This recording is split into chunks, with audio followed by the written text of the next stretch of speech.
But Aaron Torres, you know what? Let's kick it off with Thursday Night Football and a game I think a lot of people thought, well, of course the Bucs are going to win. Tom Brady was the NFC Offensive Player of the Week. Didn't you see those 5 touchdowns, right? I did. I got news for you.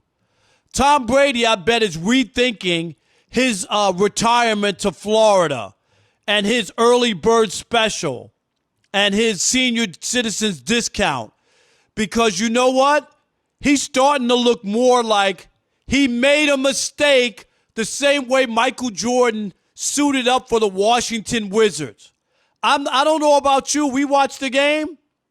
What's the difference between Jameis Winston and Tom Brady? There's a reason the Bucs haven't made the playoffs in 12 years, and it wasn't just Jameis Winston, as everybody said. Oh, you got to look at all the weapons. Oh, once Tom Brady comes, it'll be all over. Oh my God, look at all the weapons. They won't be able to stop them. And now Tom Brady's probably thinking to himself, what, they have 11 penalties, a sloppy game. They're asking Tom Brady to throw the ball downfield and do stuff.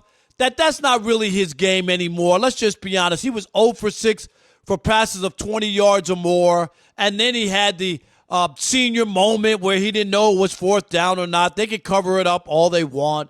It looked like he had a senior moment and wasn't sure what was going on. And then, out of the corner, Aaron, of his left eye, he's looking at New England going, what? They're in the mix? They haven't fallen off a cliff? They picked up Cam Newton. He didn't even play last week, still played a good game. They lost, but they're right in the mix to win the division, and they haven't gone away. So I'm looking at this saying, if I'm Tom Brady and I'm looking at Bruce Arians, another guy hadn't had a winning record in 5 years, let's get Gronk back. Gronk's not the same guy. I could go on and on and on about Tampa Bay and about Tom Brady. He ain't that guy anymore. People just, yes, okay. Look at the wins. Who they beat up on? They haven't beaten anybody. That would have been a big win to go to Chicago and win. Tom Brady had the time. He could have made something magical happen. All he needed was a field goal.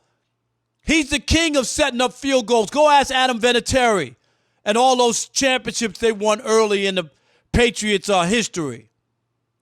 All I'm saying is, if you're a Bucs fan and you thought it was a done deal and Tom Brady was going to win 12 or 13 games, guess again. Tom Brady's wearing a Washington Wizards uniform, just like Michael Jordan did. And guess what? Michael didn't make the playoffs in those 2 years in D.C., even though 16 of the 30 teams make the playoffs. Aaron, the floor is yours.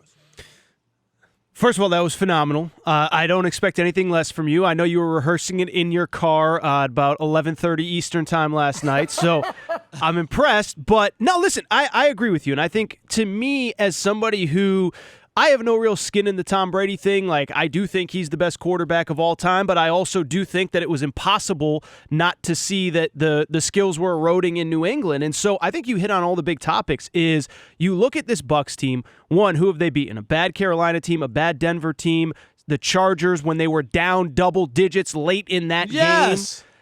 And I'm just sitting here saying, and, it's like the other thing is, Chris Godwin was out, O.J. Howard. At some point, you got to put a team on your back and lead them to victory if you're one of the elite quarterbacks in the league.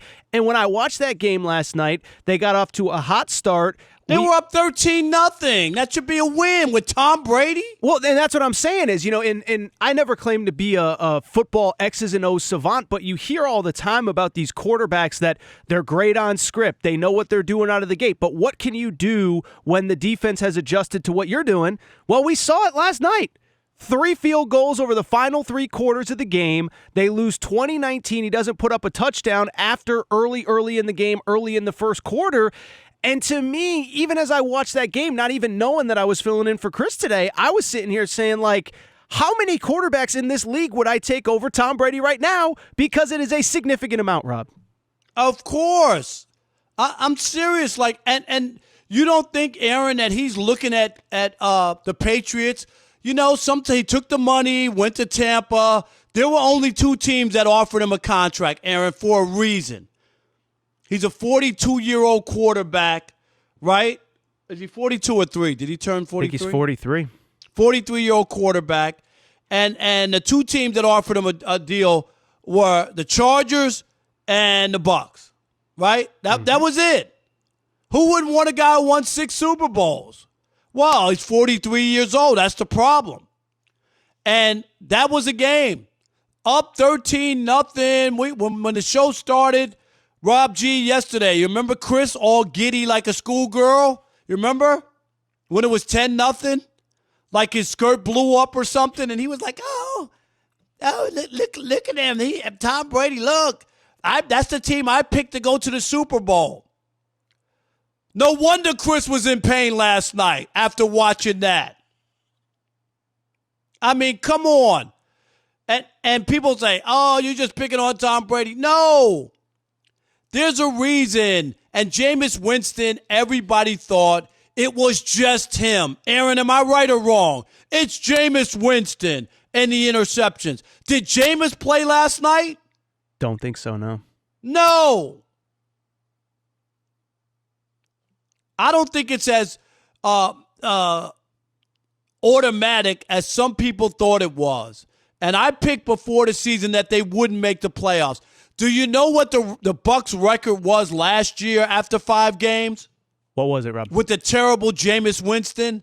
They were 2-3.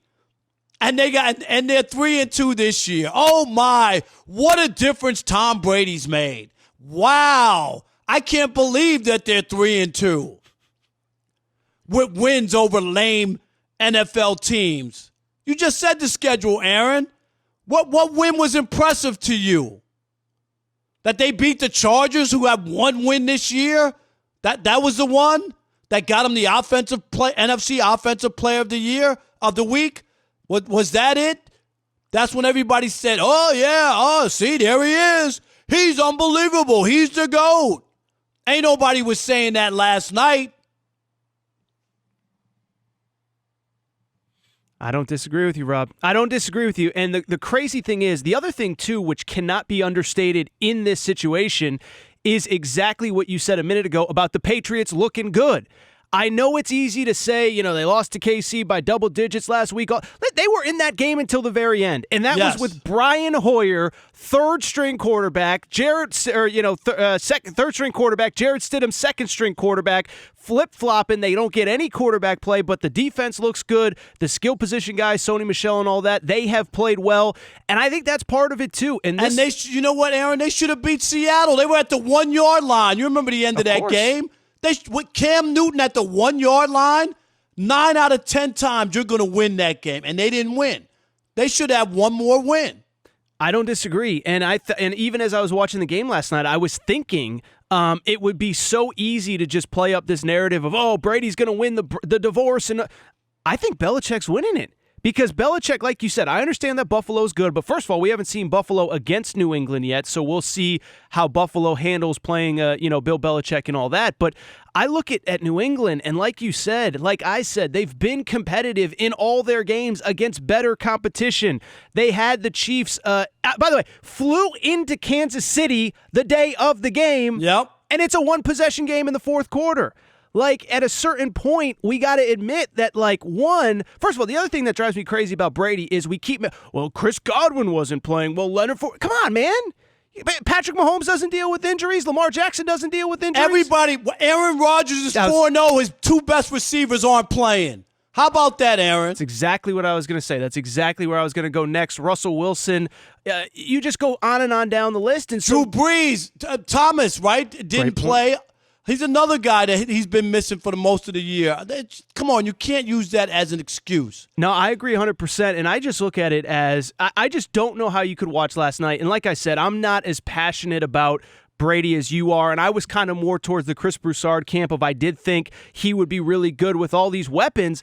And I think you're right. I think it was easy to point the finger at Jameis Winston. I think 30 interceptions certainly did not help the situation. But if you want to just talk about playing it safe, whatever, that's one thing. But if you're talking about improving at the quarterback position, I just don't know that they have done it with Tom Brady this year. This offense looks stale, looks stagnant. To your point, Brady looks 43 years old. I expected more, not just in the win-loss, but in how he would look in this offense with all these guys. All right, 877-99 on Fox. All you Brady apologists line up. I'm going to have you for lunch and for dinner. Josh in Texas, you're on The Odd Couple. Go ahead, Josh. Hey, man, thanks for having me on, guys. I just want to say, Rob, you had this from day one, brother. And that joke you said was the funniest joke I've ever heard about Tom Brady. Which one? And the one where you said they had to move the field next to the cemetery. Right, I said they moved their practice facility to the cemetery, right. That was the best joke I've ever heard on Tom Brady. Hey, man, but the way he played last night, garbage. Jameis, I think, would have been able to look down the field, take the shot, and hit some of the shots. He missed like three guys last night, and I just looked at it and said, man, that's not what they signed up for. No doubt about it. Thanks for the call. Appreciate it. 877-99 on Fox if you want to chime in. Luca in Baltimore, you're on The Odd Couple, Fox Sports Radio. Go ahead, Luca. Hey, guys. What's up? What's happening? Happy to be back on the show. I love it. Thank you, buddy. Well, first of all, I want to say, Rob, I look forward to your "It's so quiet" tweet every single time. It's the funniest stuff. And I don't always agree with it, but I love it. Well, I appreciate it. Yeah, people look forward to it, so I'm going to keep So doing do it. I. And people don't like it, oh, well, it's all good. Here we go. Everything's not funny. That's right. It's all jokes. But, no, I mean, about Brady, I thought yesterday was the perfect microcosm of why this is not working. I mean, forget about how awful he played up until the last drive. But the last drive, a minute 30-plus left on the clock, no timeouts, that's why you got Brady, at least supposedly, and he still couldn't deliver. If I wanted somebody to forget about the down count, I would have kept Jameis. So, No, I mean, exactly, right? And that was it, where they didn't need a touchdown. All they needed was a field goal to win that game, and that would have been a great win against the Bears, right, at home. And they were up 13-0 there and wound up losing. That winds up being a bigger win now for the Bears, and they're 4-1, and they're rolling. They're in the, they're not buried by Aaron Rodgers and the Packers, who are 4-0. They're right in the race to win the division at 4-1. So, all right,